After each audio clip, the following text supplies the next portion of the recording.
This episode of Super Pulp Science is brought to you by the first edition of Rust and Water.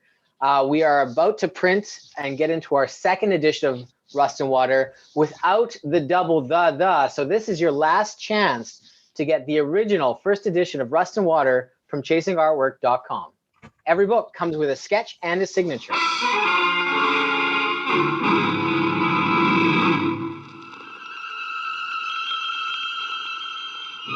Attention, citizens. It's time for Super Pulp Science.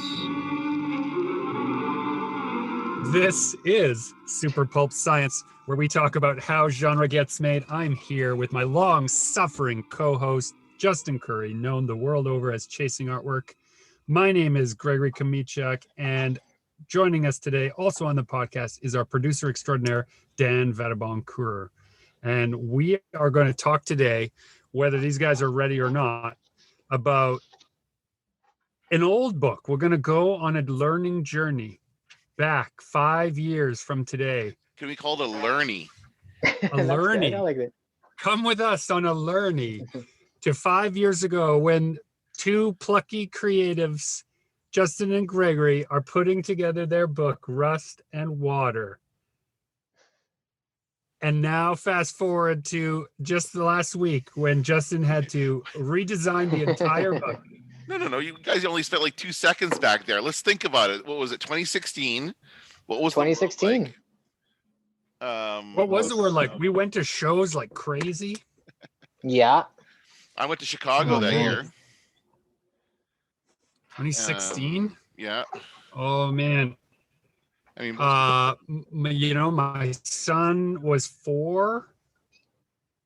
Man, my other son was, geez, it's too long. I can't go there because there's so much joy and openness left in that world, and it's all closed off now.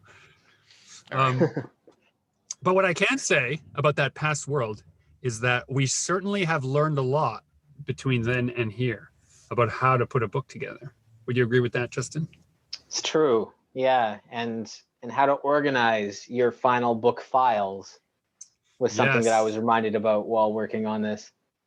Right, which is a good segue because when you're young and optimistic about your file trees and how you could never possibly forget where the important details of your book are on your hard drive when you're working on it, it's important to remember that those times disappear.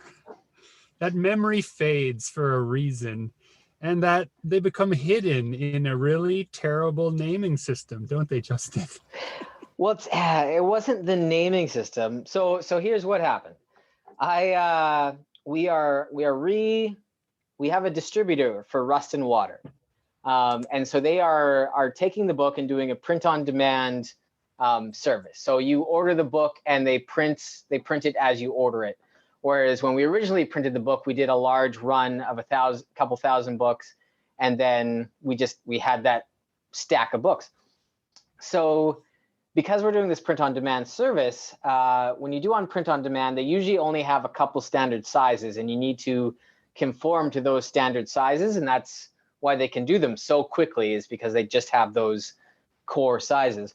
So Rust and Water was originally 8.5 by 12. And with this new printer, it had to be 8.5 by 11, which doesn't sound like too big of a deal. But then when you get into the art files and realize you have to get rid of an inch on either side, and some of those panels on the side are only 1.5 inches wide, you end up having to crop and shuffle around quite a few things. Does it end up changing the proportion of the page? Oh, a lot. Yeah. Yeah. So it's not quite as wide. It really didn't look too different at the end, but it was just, once you change one thing, you have to change the other. So just kind of like it cascades through the entire page. You can't just have one skinny panel on the edge. You kind of have to crop them all to make them all a little skinnier, so the whole page looks consistent again. So I go into my Rust and Water file tree, which again is 5 years old, and the way I build books is usually I have. I'm gonna interrupt for a second. Yeah. for the sake of the dear listener, how do you store your files so that 5 years later you can find them again? So What for is my it? book, What's the process? Do you have a physical hard drive, or is it all on a Dropbox or a cloud-based? People, inquiring minds will want to know. okay. For like my painting work files, I usually have them on Dropbox and on a storage. I just have a storage hard drive on my computer. And when they're really, really old, they do get put onto a portable hard drive and taken off the computer completely. My books, I keep my books around always, from computer to computer. The original book files always stick around so I can get at them whenever. And I use Dropbox a lot as well. I bought the unlimited or 100, whatever, like a terabyte or whatever it is on Dropbox. I paid money for extra storage on Dropbox because I use it a ton, and it does make me feel a lot better knowing that a lot of my stuff is on a cloud somewhere. I have a Mac, so I have the Time Machine as well. So I've got a bunch of things in place. When we store on the cloud-based stuff, if you're traveling from city to city and you're setting up printing files or getting test prints done at different printers, it can be really useful to have really high resolution files at the touch of a keystroke to then do some test printing wherever you are. Yes, for sure. So with book files, I've gotten a lot better at this, but back in the Rust and Water days, I had a really hard time finding the final file. Because near the end of the project, when all the artwork is done, then there was a new file that was added just for the writing, and then that went through a couple iterations as well. So I had like a final artwork file, and then a final artwork text file, and then a final file. You know, like I had way too many files that looked like they were the final file. And I found one that I was pretty certain was the final file, and I put about 2 hours of work into it. And then as I got to the last 6 or 8 pages of the book, I realized some things were missing. And I had been working on the InDesign that was 95% finished, but it was not the final file. And so I really was kicking myself because I did the thing that the project was finished and I got it out the door, and then I didn't take that extra hour to organize things in a way that the version of me that wasn't in that folder every day was going to be able to find them, right? Like it all made sense because I was working in that file tree every day, 12 to 16 hours a day for like the last couple weeks leading up to the book being done. But then when I had to step away, it didn't make sense to unfamiliar Justin. And it cost me a couple hours of my time. So I spent some time reorganizing all of Rust and Water's crazy files. And now I know where everything is. And in 10 years from now, I have to go back in there. It's all clearly labeled. But yeah, when the final thing you do, once the book is out the door and in the printers, you should take the time and think about if you have to come back here in 10 years, or if somebody who has never been in here before has to come looking for the final file of the book, make it so they can find it. Right? Like Gregory, if you were hit by a bus tomorrow and I had to go into your computer and finish your unfinished books, would I be able to find anything useful? Interesting you say that. Well, so here's yes and no. I've been better lately.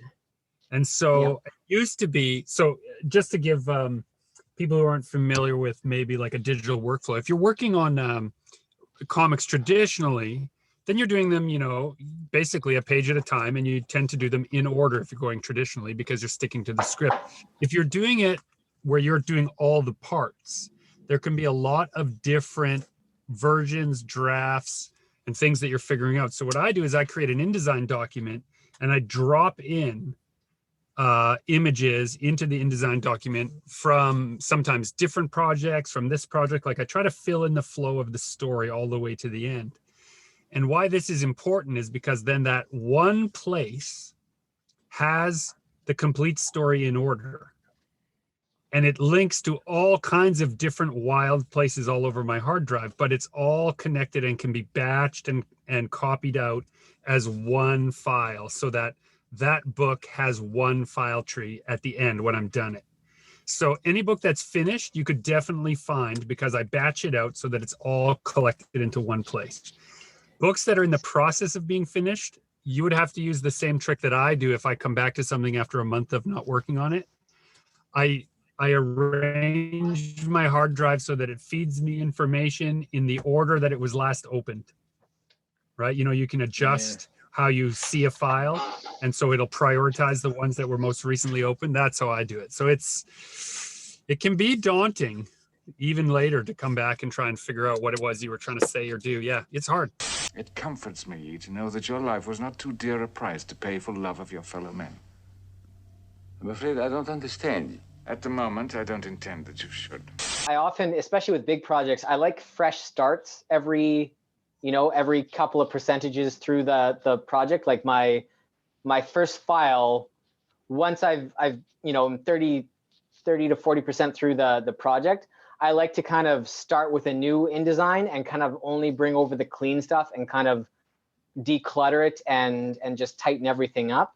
And I kind of do that periodically. I'll just kind of start a new book file and incorporate just the newer, better, cleaner work. So I end up with kind of a bunch of those files by the end. Yeah, another thing that I've been doing the last couple of years is I will export super overly high resolution PDFs from, like you only need 300 DPI for print, some people like 450. I'll export 600 DPI PDFs of even drafts, and I just store them away on a separate hard drive, so that if everything got lost, I could go back to those really high resolution exports and reconstruct pages from that. Oh, that's a good idea. Right, just so that I have it. Yeah. Make like a print version of the book every so often, just in case there is something. That's Have you ever had a catastrophic system failure where you really lost work? Not since I switched to Mac. No? No. What happened before the Mac? Before the Mac, on PCs, almost like to clockwork with the warranty of the computer, the hard drive would have some kind of catastrophic failure and I would lose an enormous amount of work. Was this kind of pre cloud servers and yeah. So you have to remember my vintage here, right? So like these were early crash. So now I don't think there's as much of a difference between PC and Mac as far as like those backups and cloud saves and all that kind of stuff. But one of the big reasons why I switched was back in those days, I had a collaborator I was working on some comic stuff with who was on a Mac, and I was like on my 5th time complaining about losing work, and he was like, why are you using those junk computers? Right. And he had never seemed to have this problem, and that was the big push for me over the edge. Most of my catastrophic things are solved by the fact that I back up stuff in multiple locations. So every couple of days I back it up onto a physical hard drive and then also to the cloud, and then I'm doing those regular PDF exports. So I've had stuff where like InDesign crashes and I lose some stuff, or Photoshop crashes and I lose an hour or two of work, but that's all I'm losing because I'm pretty careful, right? Is like an hour or two. And to be honest, almost any work that you do, if you're only losing an hour or two of it, it's probably better that you had the practice. Turns out better. Yeah. Isn't that a little frustrating when that happens to me as well? Like usually at worst, I lose an hour or two. And then when I redo that work, it's better the second time around. And I find myself wondering, like, should I be redoing my work more often through this process? Because apparently doing it twice makes it better. Well, practice, always with practice. Yeah. The one thing that I'm more concerned about losing these days is like in a catastrophic, like a house failure or flood or fire or whatever, is the accumulated knowledge in all these sketchbooks. I do so much actual like tactile work that's just for me or for my family or with my family or whatever, that's the stuff I'd worry about losing, honestly. It's the stuff that it's impossible to replace because there is only one. Right? So many notes and little ideas, and yeah. How often do you go back through older sketchbooks? Pretty often. Yeah. Every now and then, like in a week. So like just within my reach here, I have these 5 or 6 sketchbooks that are right here, and then another stack a little bit buried of stuff that is stuff I've been going back to because they're ideas I can't quite let go. And I've been refining some of this stuff that's in here. So I go back fairly often and try to reiterate, but it's mostly because I had told myself long ago that I didn't believe in writer's block. And so in order to facilitate what I feel is like no loss of creative output, whenever I'm like, I don't know what to do, I take one of those old sketchbooks and I just develop one of those ideas where most of the work's already done. It feels almost like cheating, like looking off somebody's test, right? And they've got most of the answer and you could probably, figure out the rest. That's what it feels like for me. Yeah, I find that as well. Like I can never make the claim that I have nothing to do, because I have sketchbooks and sketchbooks of ideas for paintings and projects and little things to do here and there. And so if I'm ever struck with that I don't know what to work on, all I have to do is flip back a couple pages and find a bunch of ideas from past Justin to work on. Yeah. And lately, one of the things I've been trying to do is when I feel like scrolling through social media, instead I scroll through an old sketchbook. Like if I'm here at my desk working and, you have that moment where you're like, you feel that itch to like, just see what the world is doing. I've been resisting that and going back and just looking at work and trying to refine, just trying to wean myself off the glass tablet addiction. It's a little self-indulgent, but okay. Yeah, well, what better way to combat everyone else's ego on social media than just with books filled with my own ego? Yeah, who cares what other people are up to? Let's see what I was thinking about a couple days ago. That's so true. So true. But what's great is like some of these sketchbooks go back to 2016 when we were so optimistic about our futures. So that's kind of nice. Dan, I'd be curious to know if it's different in audio files. What are the... Well, you guys know that I am not great with this stuff, and in fact, this is why I've been quiet this whole time. In fact, I'm sure I've lost a few episodes of this podcast and my own podcast. That's just because does have to do with file labeling, and it's because this computer that I have is a certain amount of files on it, and I work a lot with, like, even for my teaching job, I use a lot of video as part of my presentations and all kinds of other things. So huge file sizes. Yeah, that's huge. And then all these other the audio files aren't as big, but I have a lot of them. So that builds up. So every once in a while, I'll get that warning on my computer, like, your computer is too slow, it's going to explode, whatever. It's just like, warning, danger, Will Robinson. So I'm like, oh crap, I got to delete some files. So what happened is I bring the thing up and it shows me like how files in certain size order, and I usually delete the WAV files because those are bigger than MP3s. But the ones the times I've lost it from this podcast they've been not labeled properly, files like that I've accidentally deleted. That's what's happening. Always our best, most insightful episodes with the most intelligent. We'll never know. Yeah. Well. So anyway, as far as audio goes, I mean, it's not quite the same as publishing. Audio, we just play it. It's on. If you hear it, it's published, right? So you don't have to worry about different file types. There's no printing of anything. Certainly, if you want to create a recording, like a CD or any other type of professional recording, there has to be certain quality levels that you have to achieve. But the internet has kind of taken that away a little bit, I think, as far as audio publications go. So I think that's totally true. There's a fork on your left, Mr. Land, or aren't you accustomed to utensils? I'm indifferent to him. I've been working with my kids on some stuff from, prehistory or early history. There was a time when, like, if you wanted to write something down, first you had to invent a pen, and then you had to hope someone else had invented paper. Right? Like, we've gone a long way to the point where, like, oh no, I have so many terabytes of data, right? We're almost like, it's an embarrassment of riches. How dare we use up all those great terabytes? One of the things I wanted to ask you both, when you are looking back through your old file trees, how do you decide what does go? What are you deleting? It doesn't spark any joy. You're a monster. But no, like it's like often every once in a while I'll go through like a bunch of, I call them forges. Like I have some Illustrator files that are just full of like sketches and reference material for like a potential piece. And if I go in there and it's just like the idea of that piece no longer has it, it doesn't spark joy. It doesn't bring, like I have no interest in it. I just can't see it being exciting to work on. Then that idea has just kind of, it's been snuffed out. It kind of lost its chance. So scrap that, and I've got dozens more. So on to the next one. Oftentimes, the older files are gone. The older the thing is, it's usually the least relevant.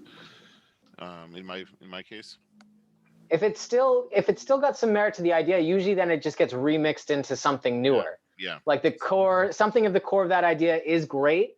So I'm gonna come up with something new and updated to work on in the future. Yeah. Yeah. I'll sometimes take sort of like I'll have two file trees of like maybe half a dozen to a dozen illustrations that didn't quite coalesce into a real idea.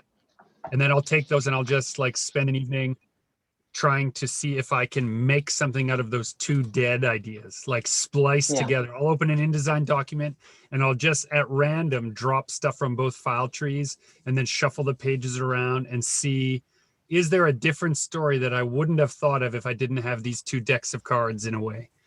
Right. And there's not much stress or pressure there, right? It's kind of like there's no risk involved.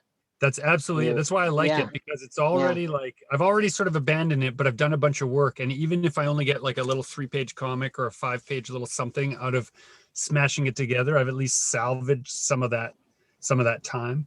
See, that's my art book. That's where a lot of ideas go to die. Is I'm not gonna put in the extra however many hours or days or weeks to finish this, but at least I can put it into a presentable version and put it in my next art book and kind of attach a paragraph of what I was thinking and why I don't think it's going to work anymore and what I'm going to be recycling into another idea. And then it's at least like I didn't waste that evening when I started that project. It's still going somewhere and people do get to see a glimmer of it. So that has helped a lot in the last couple of years, having that. I release an art book every 2 to 3 years, knowing that every bit of work that I've done, I can throw in there and nothing gets completely wasted. Yeah, it's interesting because you have enough of a following that instead of like having a regular blog, you just publish an art book, which is what goes on most people's regular blog, right? Which is like all your starts and stops and your progressions and like how your style maybe has shifted or what you're thinking on or focusing, what you're in love with. That all goes into a new edition of the art book. I think it's so great. Now, if somebody who's listening said, wait, art books, where do I find those? I didn't know we were doing an ad for your art books, but we are now. Where do they go and find those? I do have them on chasingartwork.com, but originally those were Comic-Con, like I only sold them at conventions. I didn't have them in bookstores. I didn't even really have them online until 2019 when the event happened. So right when the event that shall not be named, the event that shall not be named. The event we're doing here. Yeah. Okay. Don't think about the event. Okay. The event. But I do have art book number 4 is where I'm at. I'm about to I don't exactly know what I'm doing with my 4th one because they were always something so tied to in-person events.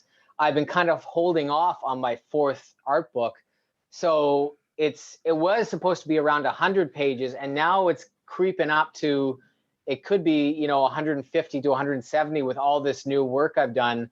So I have this internal dilemma about, do I start on art book number 5 and then I can have like one kind of, ready to print and another one in the process? Or do I have kind of the event art book, which is now twice as big as I thought it was going to be, a 200-page art book that comes out? I don't know. Yeah. So I'm stuck a little bit with my art book because of where the world's at. But yeah, since the event, I've gotten quite backed up with projects too. Like the number of things I have to release versus the number of places to release them is definitely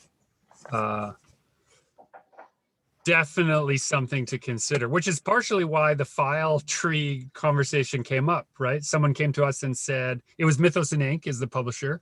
They came to us and said, we would like to work with you on releasing this book in some new markets. How would we do that? And so we looked at some books that we were planning to give more attention to with boots on the ground that we couldn't. And so that's how Rust and Water got selected.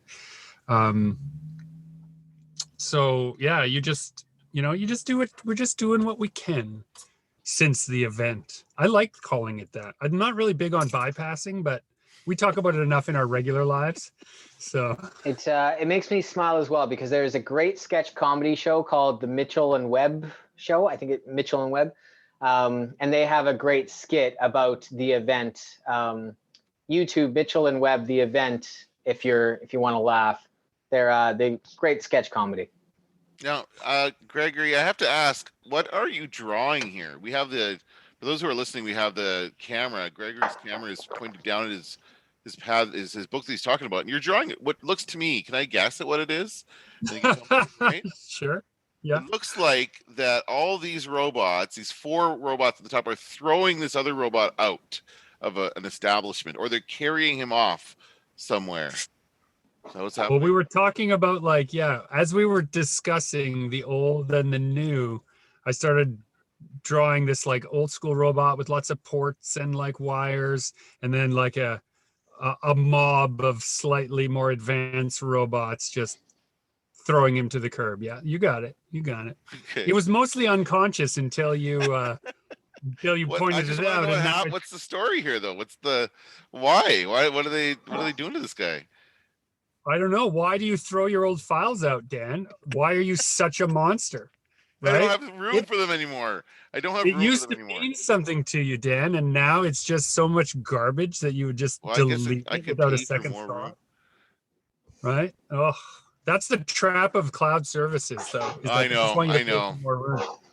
No, I try to avoid that. I remember the day that Google, all of a sudden, like it was like day and night, Google just like flipped a switch, and all of a sudden I didn't have the 90 free gigs that I thought I had, and they brought it down to 15 free gigs, and I had to get rid of like 75 gigs worth of data. I had to figure out what to do with it. Yeah, I lost a lot of stuff that time. Actually, he regrets saving my life as much as I would regret saving his. The only difference is that I wouldn't have tried. I remember getting my first USB for college, and I think it was like $115. Oh my God. For a 1 gig jump drive. And that was like, man, I was hot shit when I came to college with a 1 gig jump drive. That was unheard of. Oh, wow.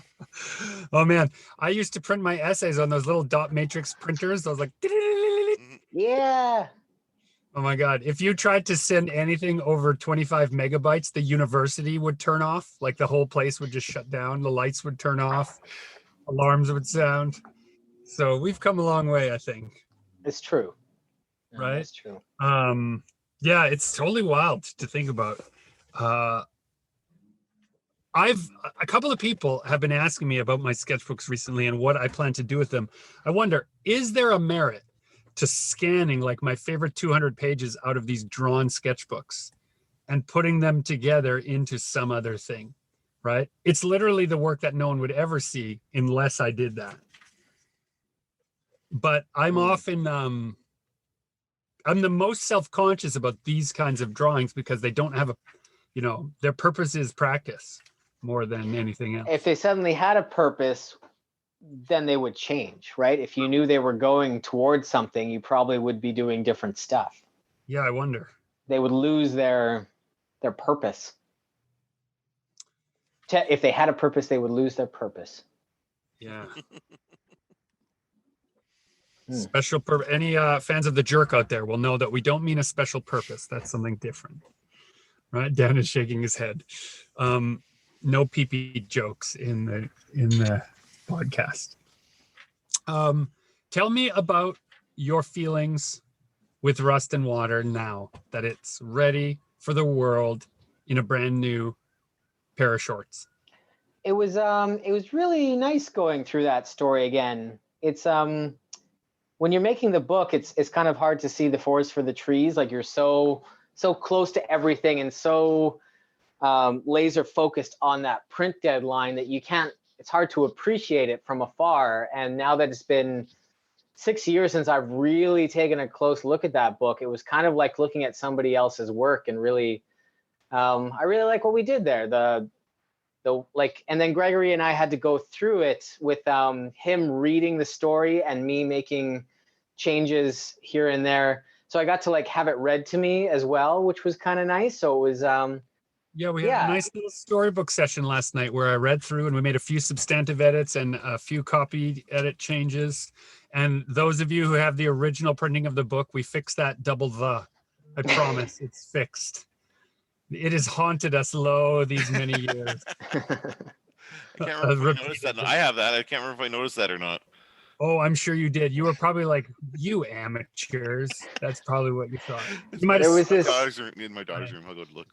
Right. There was this great moment. I think we were in Vancouver, and Rust and Water had just came out. Rust and Water was published around October, and in November we went to Vancouver for a show, and a family came by with a young kid. He had to be like 9, 10, 11. Like he was quite young.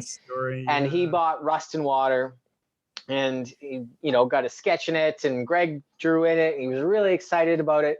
And then the next day he came back and he came back and he just had this look of like smug purpose on his face as he like beelined straight to my booth, and he plopped the book down and he flipped to a page that he had marked, and he pointed out we had a double the on the page. We had like a glaring grammatical mistake that 4 people missed. Yeah, I missed it. Gregory missed it. My mom missed it.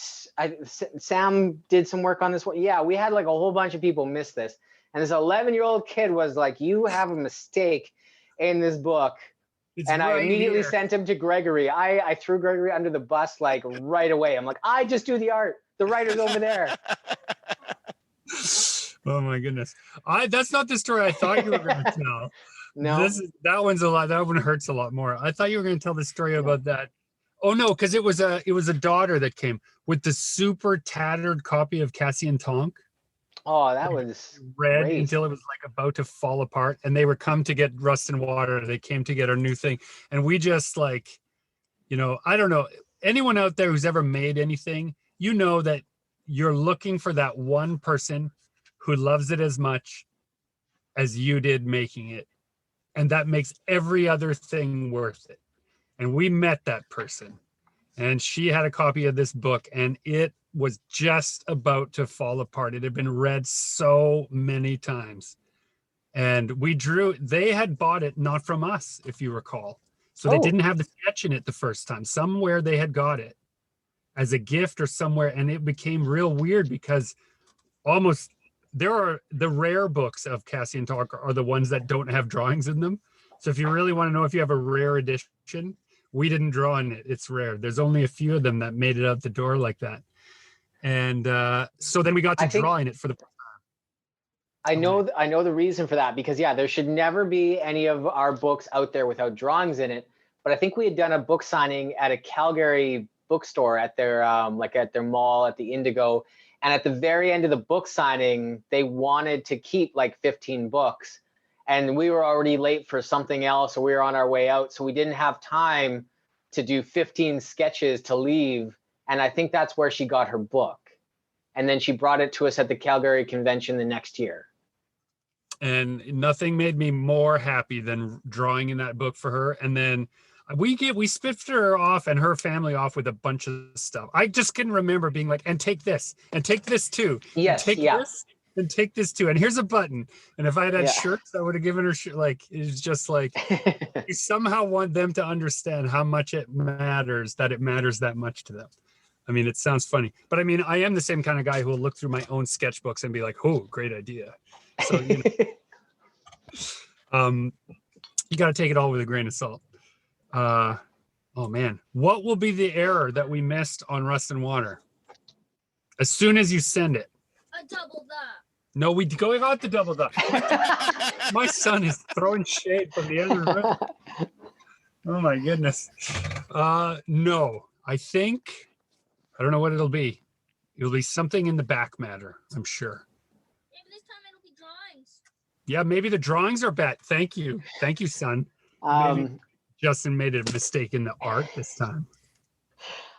I think with pretty much all of the books that Gregory and I have worked on, I usually get my mom to come in at one point or another to do some edits. She gets to see one of the very first versions of the book, and I ask her to kind of look over the words in the story and to make edits, because she's really good at that kind of stuff.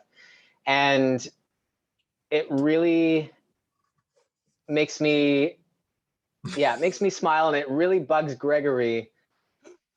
She's made the comment before in writing. I think, did we put this on the back of a book one time? We did somewhere, yeah. The artwork is great, but I do have some notes on the writing.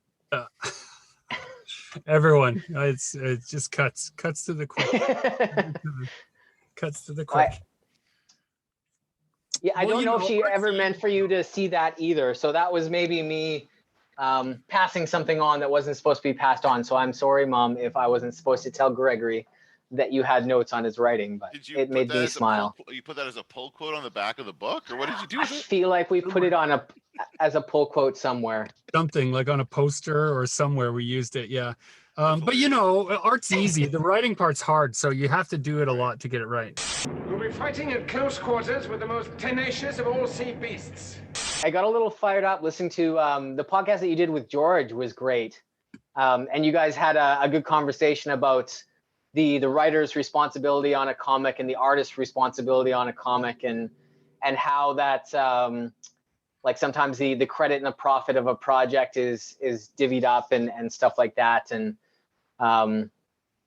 interesting conversation. It was a good podcast, you guys, but I'm definitely, I don't agree with him on how that usually works, but interesting. Well, why don't we talk about that just for the sake of the dear listener? You can see our listen to our last episode where we talked to George McHale about his new comic Resilient, which I think funded on Kickstarter in under an hour. Yeah. I watched the numbers noticed that, roll over on that. Oh, that's great. Good for him. Yeah, he did a great job.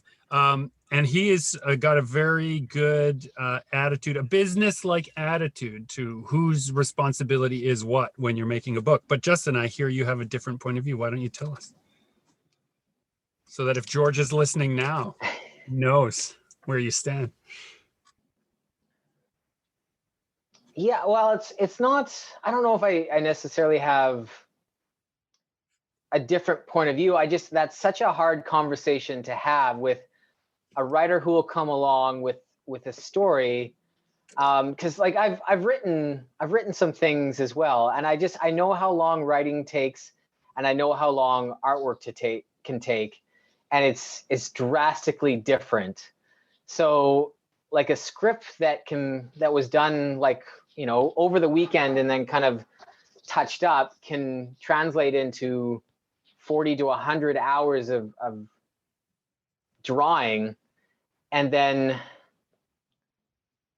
I don't know, it seems like the artist has to put in so much more time than the writer by the end of that project. And then to still claim that it almost becomes more of the artist. I don't care. No, just say it. Just say what you feel. Yeah. We can edit it out if we're going to get you into trouble. Just say it. Let it rip. When the artist has to spend sometimes 10 times more drawing it than you did writing it, can you really still claim it's yours at the end of the day as the writer? doesn't it kind of become the artist's Who came up with thing the more than story? yours? Yeah, it's a chicken and the egg argument. I tend to side, for the dear listeners' sake, I tend to side with Justin on this argument that no matter how long you took trying to write something, it probably took the artist longer to draw it. Now, this is not to say that all ideas are created equal and that some ideas don't take a long time to gestate and become excellent. But if you have no medium of expression except that artist, then without them, it's nothing, right? So I tend to agree with that. And we have all this precedent of, I think, artists kind of being a little underpaid and undervalued when it comes to that relationship. And it's just kind of set in stone Totally. that the writer gets more credit, the writer gets more, kind of comes out on top. And it's only now that it's starting to shift a little bit. And that's always just kind of felt wrong to me, that especially like if you look in how bookstores do things with graphic novels and comics, a lot of times the artists aren't even like considered. It's all about the writer in the publishing I don't world. know. I think about when I was a kid, it was like all about the artists, like Todd McFarlane and Jim Lee and all these big, these popular comic book artists, right? I think they also wrote the books though, didn't they? Did they write their books as well? I don't remember. Those when they broke out in Image, they did. Yeah. They did? And here's the difference. Okay, and here's where a lot of the I think the argument would break down, is that if the artist was paid a page rate plus a royalty, and the writer was paid just a royal much about who was important. But because so much of the royalty system favors the author, they push for it. I mean, there's some pretty unscrupulous cats out there, and they want to make sure their name is first so that they get the biggest royalty share. And, it's unfortunate that greed gets in the way. When we were first doing Cassie and Tonk, Justin thought it was weird of me, but I said, we have to put your name first on the book. And he was looking at, we were looking at comparable titles, and he's like, well, the author's name goes first. And I said, yes, but then the bookstore will always leave your name off of it when they solicit it. Right. And that's not right.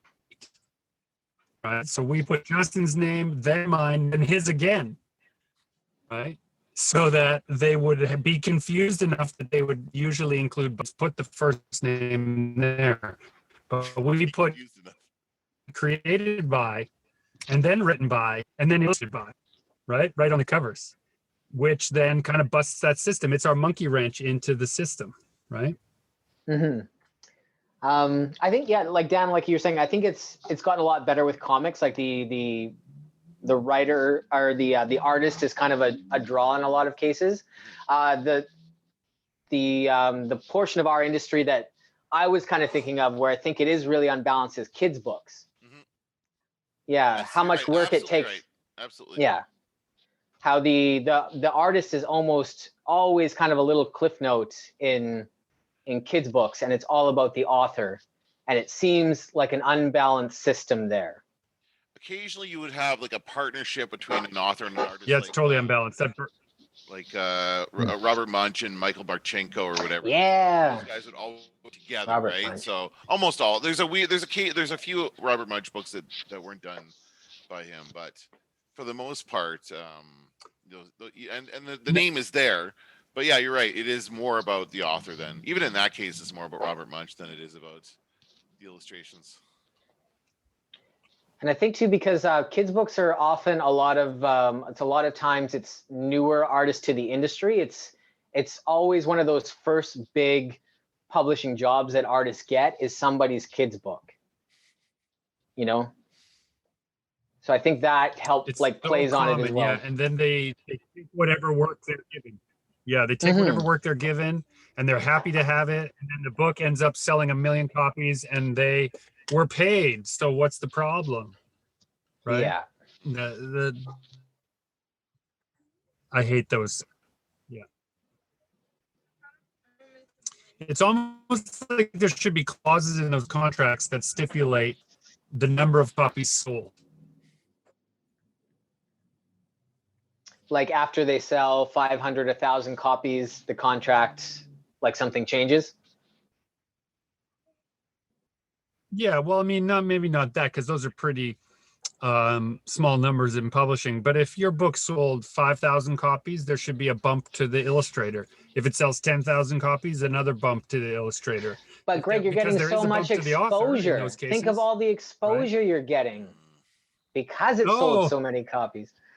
I love eating exposure salad. Exposure salad is my favorite way to feed my kids. I just give them a big exposure salad. The last time I got offered exposure as payment, I got to very glibly point out that I had more of a following and more attention than they did. So it should have been the other way around. That was great. Great to be able to do How that. did that conversation go? I'd be curious. Like it wasn't a professional or proper offer. It was like very much just a kind of a phishing Instagram direct message thing, like, hey, you're an artist, we need artwork. We're starting out, do this for us.